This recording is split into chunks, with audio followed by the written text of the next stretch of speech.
Lahat naman tayo nahihirapan. Lahat tayo ay napapagod at nasasaktan.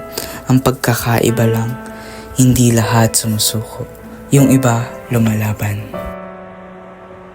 Ako si Don Juan Crisostomo Ibarra y Magsalin o mas kilala bilang pangunahing tauhan sa nobelang Noli Me Tangere na isinulat ni Dr. Jose Rizal.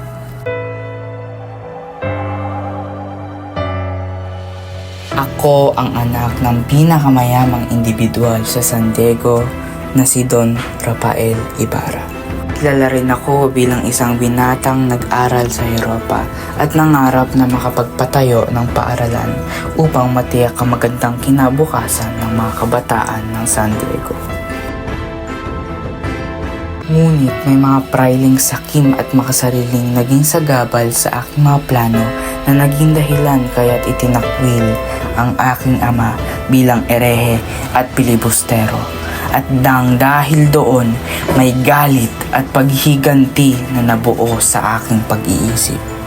Ang nobela ng aking buhay ang nagpatunay na kaya nating makamit ang kalayaang ating inaasam. Mahal ko ang aking bayan, pagkat utang ko rito at magiging utang pa ang aking kaligayahan.